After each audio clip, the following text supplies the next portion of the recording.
أجمعين. أشهد أن لا إله إلا الله وأشهد أن محمدا عبده ورسوله. اللهم صل على سيدنا محمد وعلى آل سيدنا محمد. سبحانك لا علم لنا إلا ما علمتنا إنك أنت العليم الحكيم. ولا حول ولا قوة إلا بالله العلي العظيم. رب اشرح لي صدري ويسر لي أمري واحلل عقدة من لساني يفقهوا قولي. ربي زدني علما وارزقني فهما. ربي يسر ولا تعسر. ربي تمم بالخير. أعوذ بالله من الشيطان الرجيم.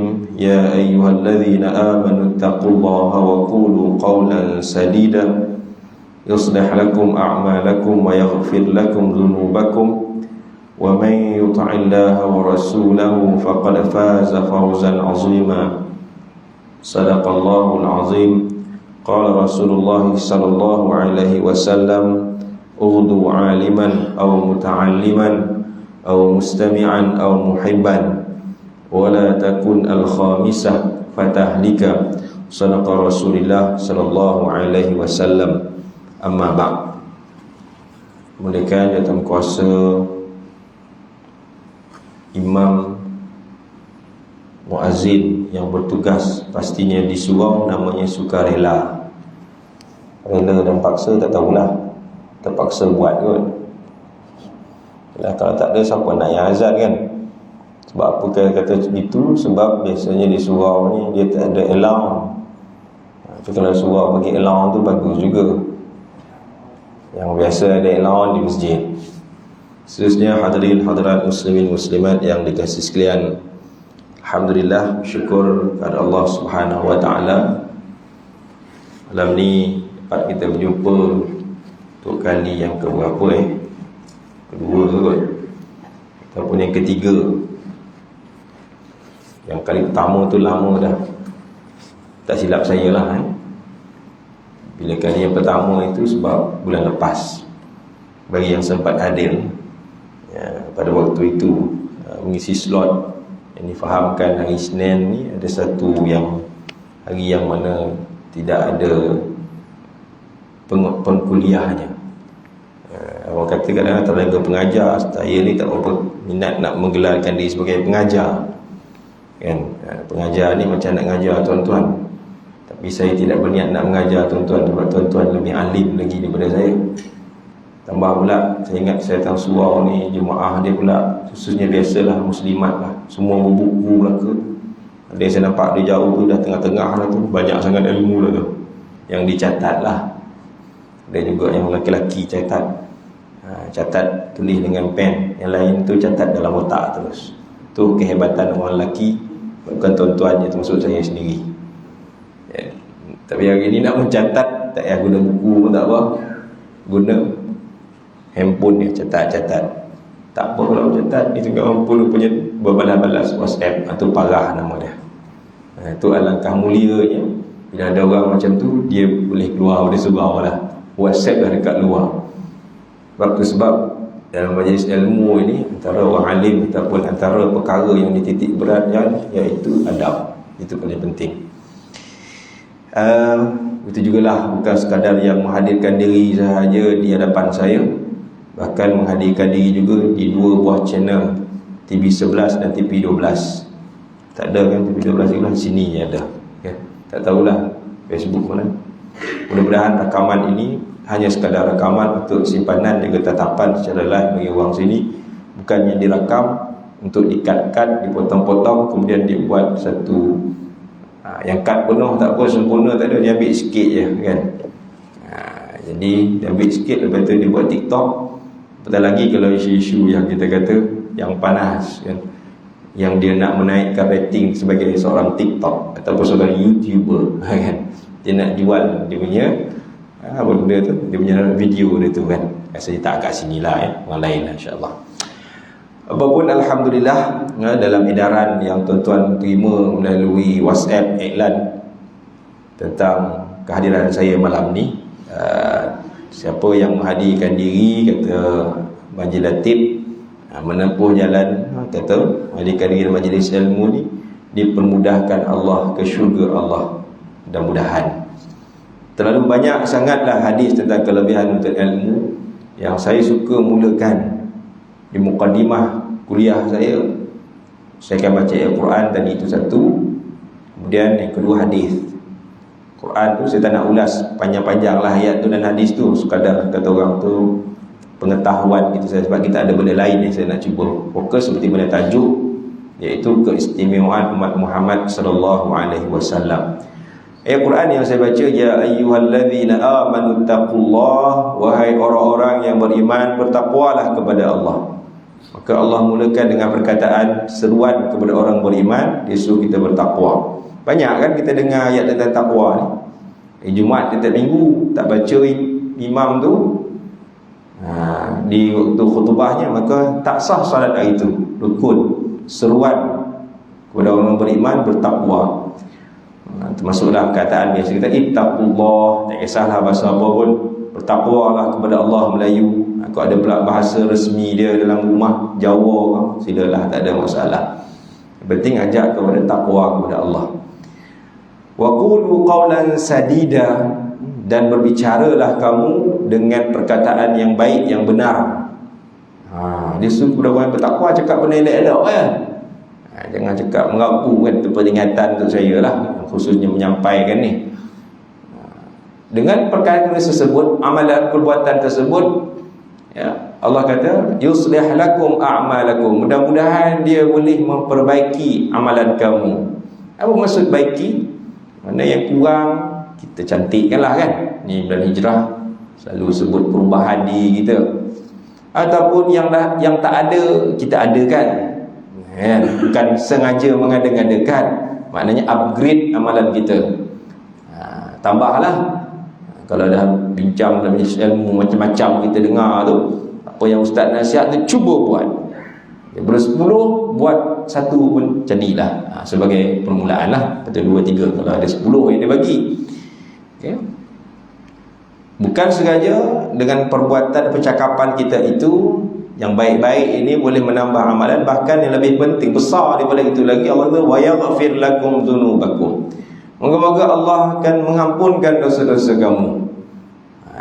Saya bercakap satu lah, tuan-tuan bercakap juga kan. Yang kita dengar ni, barangkali kita boleh amalkan, kita sampaikan. Jadi boleh, tidaknya dapat mengampunkan dosa kita. Sebab banyak amalan-amalan yang kita tahu boleh mengampunkan dosa. Kalau boleh biar banyak benda-benda, segala amalan tu kalau memang kita nak hapuskan dosa kita. Sebab dosa kita bagaikan buih di lautan. Kita pun tak tahu dosa kita ni Allah ampun ke tidak.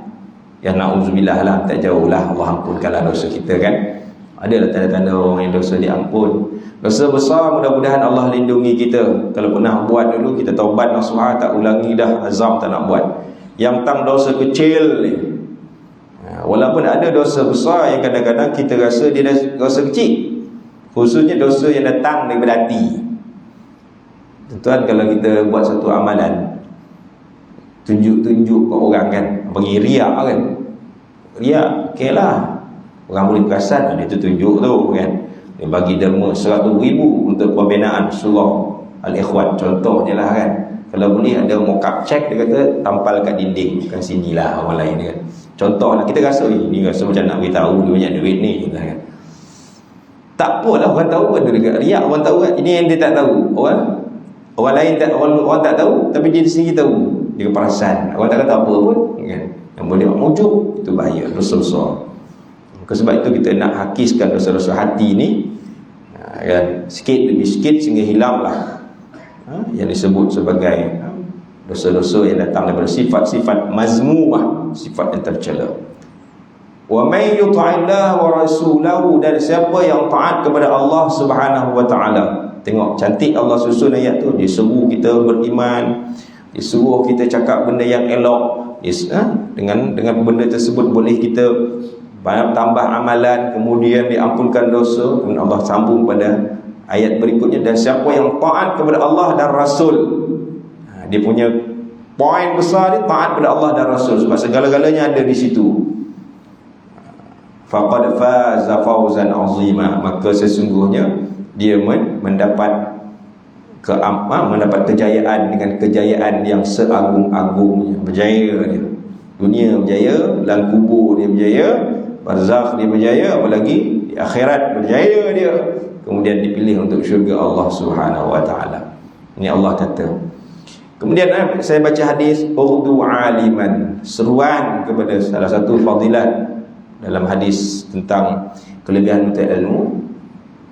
Urdu aliman, jadilah kamu orang alim. Bukan alim ni nak jadi orang ulama. Alim ni biasa kita dengar adalah alim-alim ke tak? Orang yang tahu. Alim ni tahu. Kan?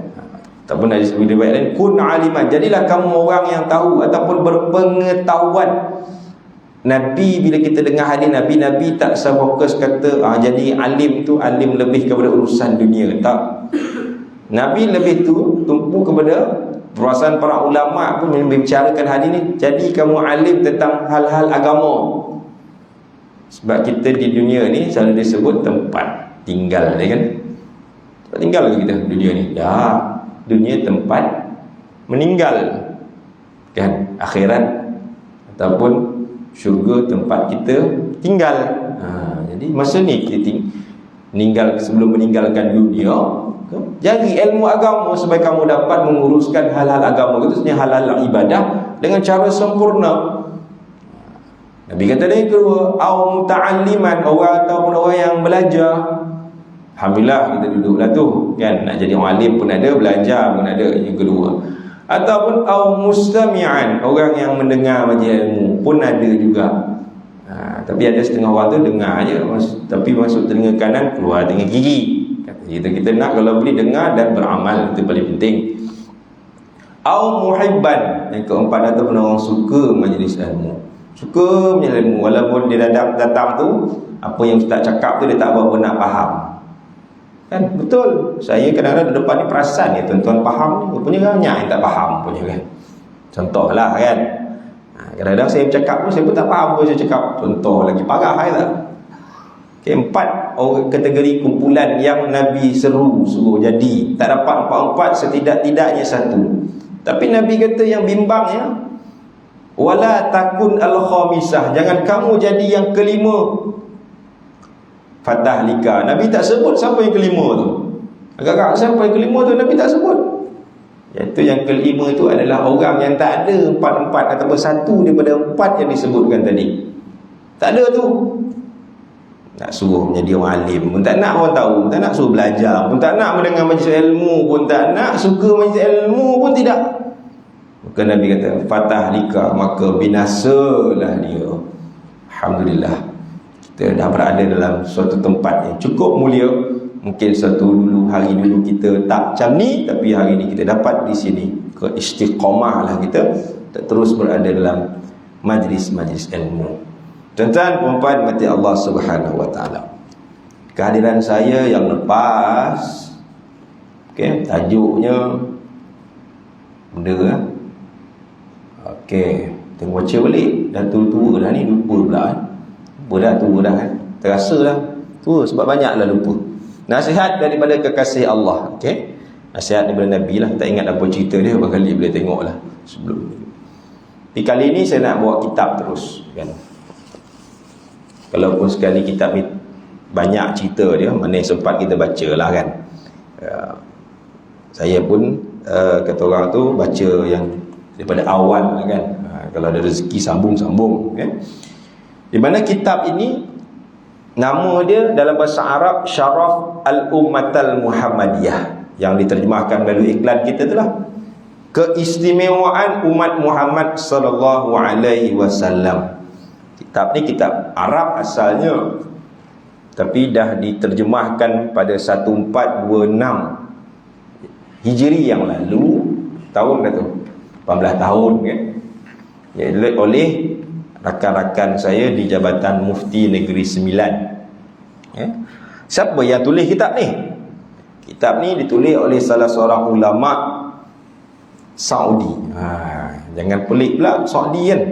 Saudi ni orang kata, Saudi ni bukan Wahabi ke Ustaz? Kan? Di Saudi tak semua Wahabi.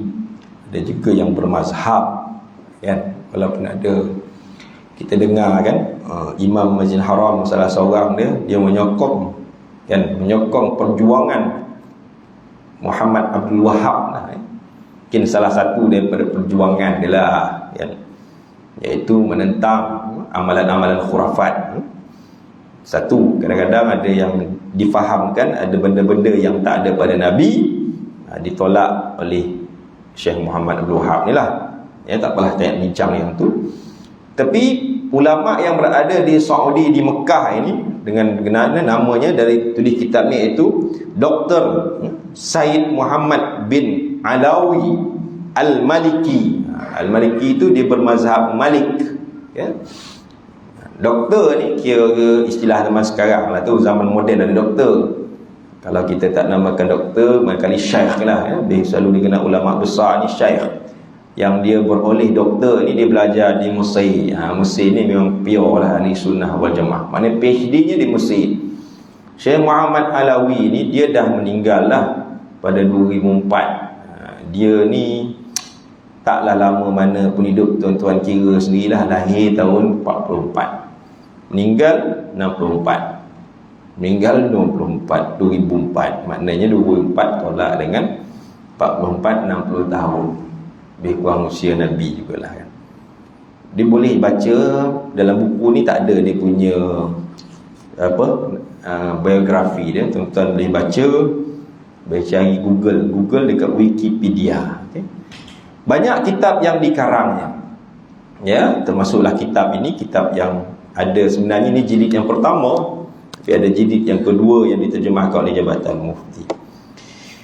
Okey, tak apalah, boleh baca tentang biografi tu.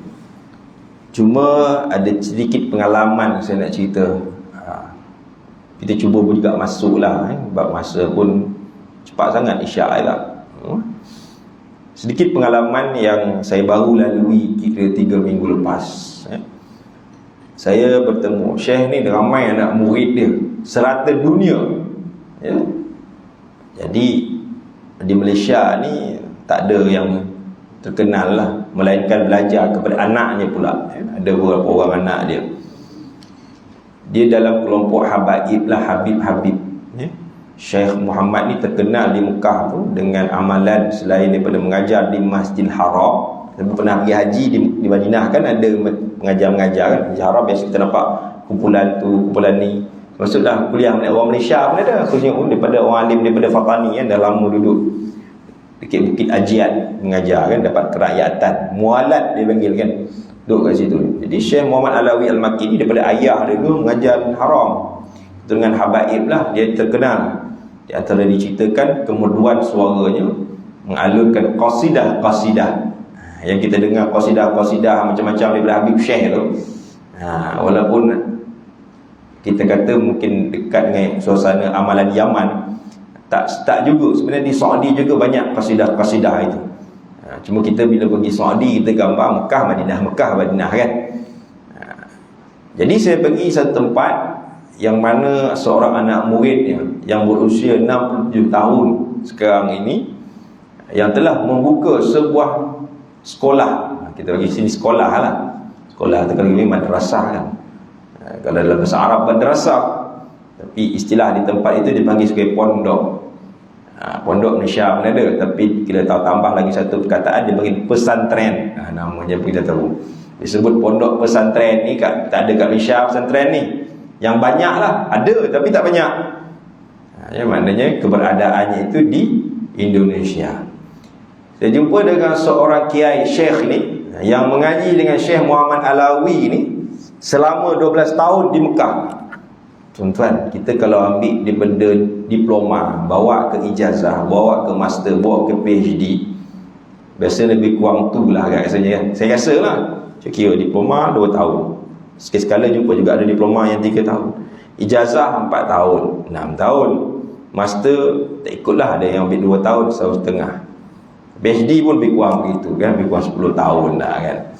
Tapi setiap daripada perkata orang tu, universiti tu dia berbeza. Ijazah memang pengajian, master tu kadang-kadang mengaji sikit-sikit tapi banyak kepada research, menulis.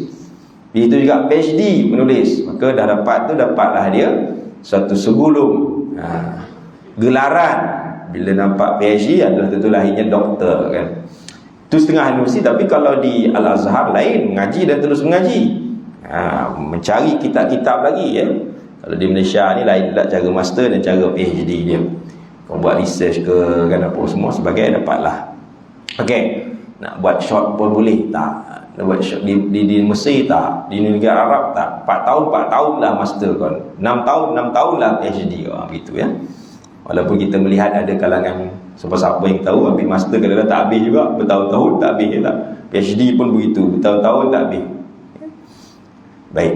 Jadi saya pergi satu tempat namanya iaitu di kampung Kedung Sari. Bunyi boleh macam kan. Di daerah Purworejo. Ini cerita 3 minggu lepas ni. Kan? Daerah Purworejo. Lama saya nak menghafal tu, membelit juga lidah jauh.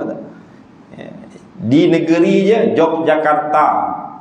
Dan tentulah bunyi macam tu, Jakarta di Indonesia, iaitu kedudukannya iaitu di Jawa Tengah. Barangkali ada yang dah sampai kot ke Yogyakarta tu. Yogyakarta tu ada tempat yang familiar juga dengan kalau orang mengaji sejarah dunia. Adalah cerita Yogyakarta tu. Terletaknya satu candi ataupun beberapa candi. Antara candi yang terkenal itu Candi Borobudur. Orang Malaysia pergi ziarah Candi Borobudur kan? Pergi situ ziarah Candi Borobudur, pondok banyak tu kan, dia tak tahu. Ada orang viral hari tu beberapa tahun sudah, ada satu masjid nama dia Masjid Jogokarian. Masjid tu saya dah sampai dah masjid tu tahun 2019. Daripada masjid tu jemaah ada 3 orang jadi beribu orang. Kan percuma, segala-gala percuma, doktor ada percuma. Kan. Okey, tak apalah tu masjid. Tapi saya cerita pasal kampung Kedung Sari ni yang adanya di sana sebuah pondok pesantren yang dinamakan Pondok Pesantren Darul Tauhid. Sebab saya cerita dia kaitan dengan pengarang ni kan. Darul Tauhid yang apa saya nak kata cerita ni sebab apa ya? Bila di kampung lah tuan-tuan, kampung di Indonesia ni tak macam kampung kita, kecil-kecil je. Kita kata boleh saya gambarkan suasana Tasik Kusuma ni lah kan. Walaupun Tasik Kusuma ni dah mula padat dengan pembinaan rumahnya, fasa itu fasa ni kan. Saya kata dia tak adalah kampung macam banyak rumah banyak macam kita ni, maknanya kampung. Kalau boleh katakan era mungkin tahun 90-an lah. Tapi taklah, bukanlah istilah dia tak maju. Kampung kita pun sama juga. Kalau tuan-tuan pergi Lenggong, siapa boleh Lenggong satu Ahad dulu ni kan, maknanya adalah line telefon pun ada, internet pun ada. Tapi suasana orang masih naik basikal banyak, masih lagi pakai kain pelekat, jalan kaki, tentulah kan. Jadi pondok yang ada yang dinamakan Darul Tauhid ni ada satu pondok pusat yang mana buat sekarang ini telah ada di pusat itu 700 pelajar. Walaupun dah silih berganti, walaupun mereka kira ribu dah pelajar dekat situ, barangkali dah cecah puluhan ribu sebab dah lama, puluhan tahun. Okey, dan memang tak pernah lagi pelajar Malaysia mengaji ramai dekat situ. Seorang antara yang biasa ke sana iaitu kalau Dr. Afifi Al-Kiti. Kan Dr. Afifi Al-Kiti yang selalu jadi keluar IKIM. Okay, jadi ada 700 pelajar di pusat yang kita rasa hebat tak hebat tu, keberkatan yang ada di tempat tu dengan kiai yang namanya Kiai yang belajar dengan Syekh Muhammad tadi tu, nama kiai tu Kiai Taifur Mawardi. Syekh Taifur Mawardi 20 tahun ngaji dengan Syekh Muhammad Alawi. Balik je dia buka pondok kat situ dengan satu pondok. Daripada pondok pusat yang 700 tadi tu telah dengan berkatnya itu wujud di kampung itu sebanyak 18 pondok kecil-kecil. Apa yang menghairankan yang kita rasa lain macam tuan-tuan, pertama sekali setiap pondok itu ada seorang kiai yang jaga. Kiai itu bukannya belajar 2-3 tahun, 4 tahun. Kiai yang belajar 12 tahun, 15 tahun, yang diiktiraf di segi keilmuannya untuk mengajar, mengendalikan anak-anak yang antara pondok tu Ada yang pelajarnya 100, ada yang 60, 70, ada yang 20 orang. Yang baru buka adalah 20 orang begitu, belah-belah orang begitu yang baru. Ada kampung tak ada 18 orang kiai, daripada satu kiai tu 19 kiai. Itu kita nampak yang jaga. Tapi di pondok pusat tu pun ada ramai juga kiai. Termasuklah anak murid dekat situ yang dah lah dilahirkan menjadi kiai. Kiai ni tuan-tuan, bukan ilmu dia bukan macam kita ni, macam saya ni tuan-tuan. Kan, mengajar kitab Melayu walaupun yang mendengar orang Melayu lah kan. Dia sana pengajian dia nak jadi orang alim ni, kitab Arab tu dia baca, dia terjemah harfin bi harfin, kalimah bi kalimah, perkataan dengan perkataan. Innahu contoh dia, sesungguhnya. Itu dia. Macam tu.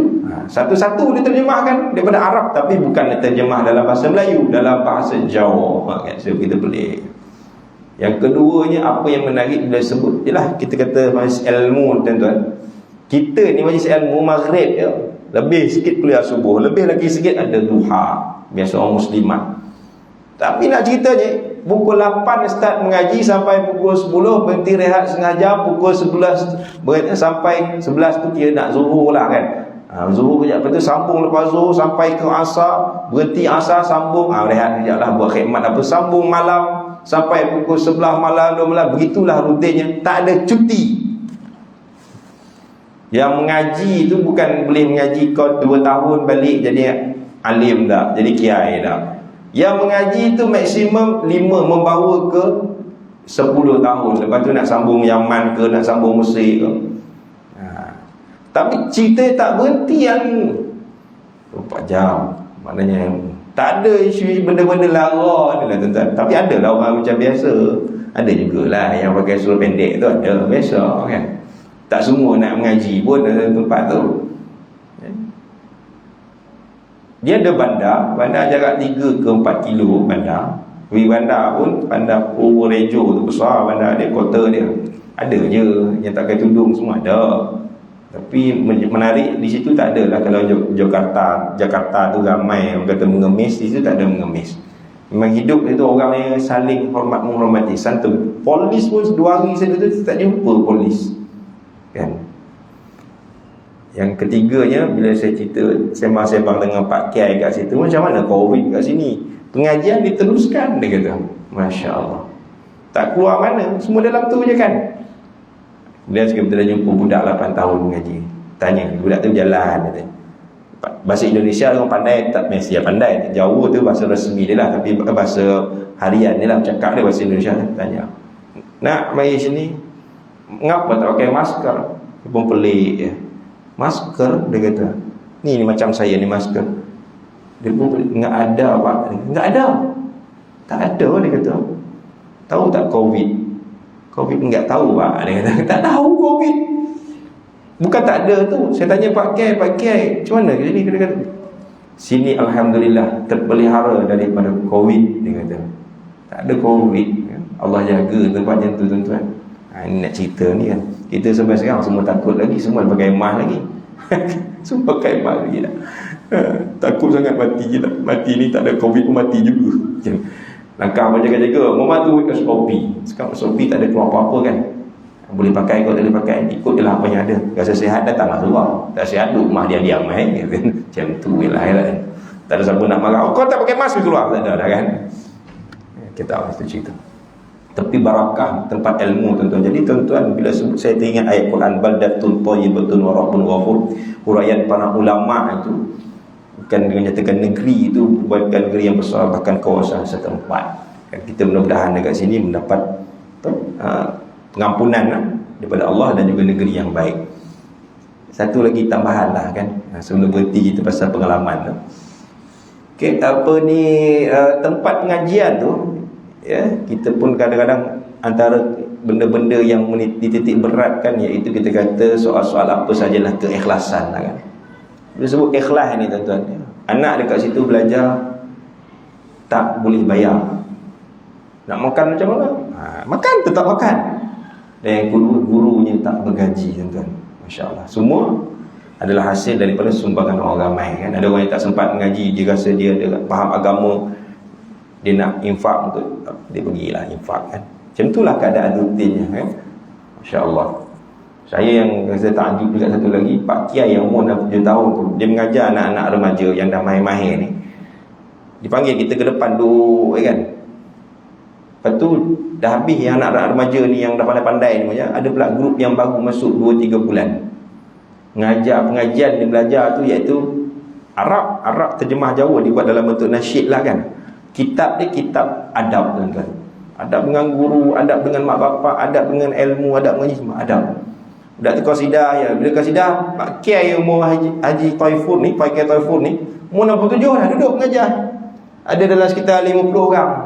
Sambil budak-budak tu nasyid, dia pun terlelap. Ngantuknya, dia kata jaga kejap ngantuknya. Beberapa kali tu saya dah perhati, kita ni datang dah jauh memang ngantuk dah, tahan tapi malulah nak tidur kan. Bila dia tertidur tu sampai 10 minit, budak yang kat situ senyap tuan-tuan. Tak bunyi apa. Senyap, tunggu je. Dia agak-agak dah 10 minit, dia dah sedar. Okey, kita sambung, dia kata. Dia cakap Melayu sikit, lepas tu mula sejawa dia. Dah. Tapi Masya Allah, adab anak-anak kat situ tinggi tuan-tuan. Kita lalu tu dia tunduk. Hebatlah. Kita nak jumpa anak kita macam ni sekarang. Haram, susah nak jumpa kan. Ya, itu di antara benda adab ni besar dalam Islam kan. Okey, tu ceritanya. Kita pasal di sana. Tapi Alhamdulillah lah tambah sikit. Saya Allah beri kekuatan sikit lah kan. Kuat tak kuat kena lalu hari ni jugalah. Isteri saya lah ada kekuatan sikit untuk saya wakafkan anak saya belajar dekat sana. Itu jadi sebab saya pergi sana tu kan. Seramai 21 orang anak-anak daripada Negeri Sembilan dihantar ke sana. Anak saya tak besar mana tuan-tuan, 15 tahun mengaji kat sana. Tak doa tuan-tuan lah, mudah-mudahan satu hari esok dapat menyumbang untuk agama di Negeri Sembilan dan khususnya di Malaysia suatu hari insya-Allah. 21 orang yang pergi pada situ. Seronok dia kat sana nampak rayanya kan. Okey, tak apa, tu cerita. Okey, kita cerita sebelum sambung apa benda yang ada pada kitab Syaraf Al-Ummat Al-Muhammadiyah ni. Saya nak cerita tentang dalam satu keistimewaan yang Allah bagi kepada kita, iaitu cerita tentang wuduk. Banyak hadis tentang wuduk ni tuan. Banyak hadis. Tapi kita dapat baca satu je lah malam ni. Jadi bila sebut tentang wuduk ni, yang kadang-kadang orang rasa wuduk ni hanya sekadar untuk dilakukan, dibuat ketika nak solat sahaja. Ya. Okey, satu. Ni dah bunyi kan dari belum masuk isyak. Lebih sikit tak apa. Ya, lebih sikit confirm dah isyak masuk. Hadisnya pendek je kan. Apa nama bunyi hadis tu? Man tatawwa'a wa ahsan wudu'a kharajat khatayahu min jasadi hatta takhruja min tahta azfarihi. Pendek je. Barangkali biasa dengar benda ni, tapi bila kita boleh tahu benda ni, kita nak rasakan bahawa amalan wuduk bukan sekadar buat ketika nak solat, nak mengaji. Sentiasalah kita berwuduk. Apa kata Nabi? Sesiapa yang berwuduk dan menyempurnakannya. Ni huraian panjang lah sempurna wuduk ni, belajar kena sikit fiqah ni. Sebab ramai orang ambil wuduk, kadang-kadang dia ambil sekadar je. Ni sekarang syarat je. Tak, wuduk kena belajar betul-betul cara basuhan yang sempurna. Lalu Nabi kata, siapa yang ambil wuduk dan juga sempurnakan dengan baik kan, maka keluarlah daripada setiap anggota-anggota wuduk dan tubuh-tubuh yang dibasuh itu dosa-dosanya, sampailah ke bawah kukunya. Itu satu hadis. Dan ada lagi hadis yang kedua kaitan dengan kelebihan wuduk. Tapi maksudnya dekat sini, bila kita ambil wuduk, saya boleh pesan, kalau boleh janganlah kita lap wuduk kita tu, melainkan ada sebab-sebab tertentu. Ya, kalau ada sebab penyakit barangkali kena tayamum lah. Tapi maknanya beramal kita dengan berwuduk, setiap kali kita berwuduk, maka Allah akan gugurkan segala dosa-dosa yang ada pada anggota wuduk. Ini kena faham kita. Maknanya pahala kita buat beramal wuduk tu kerana ia sunnah Nabi. Di samping juga tak dinafikan bahawa akan menghilangkan dosa-dosa yang ada. Kita tak lari daripada hari-hari melalui keadaan berdosa ini. Maka mudah-mudahan dengan cara berwuduk boleh menghilangkan apatah lagi dosa yang ada pada di bahagian mata kita, mulut kita, telinga kita, tangan, sudah pasti kaki kita. Di tuan-tuan puan Allah Subhanahu Wa Taala, itulah satu hadis yang kita dapat pada malam ni. Huraian tak dapat nak panjang-panjang kerana isyak pun dah masuk. Saya memang macam tu, memang sampai isyak saya berhentilah, sebab saya nak memberi laluan untuk azan. Walaupun ada setengah orang tu azan, dia sambung balik lepas azan. Kalau dia saya tak nak macam tu, kita nak buat lepas ni dengan solat qabliyahnya, ba'diyahnya, solat kita panggil solat rawatib kan, ada pahala dekat situ. Sebab kita ni satu suntuk masa lah tuan-tuan, kena banyak buat amalan sikit. kan, esok lusa matilah ke kan, wallahu alam. Jadi sekadar itu daripada satu hadis dan daripada perkongsian yang saya sampaikan tadi, ada rezeki kita sambung lagi perbincangan syaraf al-ummatan Muhammadiyah di masa-masa akan datang. Moga diberi kesihatan, dipanjang umur, diberikan waktu ruang insya-Allah. Aku li qauli hadza wa astaghfirullahal azim. Wassalamualaikum warahmatullahi taala wabarakatuh. A'udzu billahi minasyaitonir rajim. Bismillahirrahmanirrahim. Alhamdulillahirabbil alamin wassalatu wassalamu ala asyrafil anbiya'i wal mursalin wa ala alihi wa sahbihi ajma'in. Allahumma zidna 'ilma warzuqna fahma. Nawirna ya Allah bi nuri 'ilmika wa ab'anna an-nisyan. Wa sallallahu ala sayyidina Muhammad wa ala alihi wa sahbihi ajma'in. Walhamdulillahirabbil alamin. Insyaallah hadzal.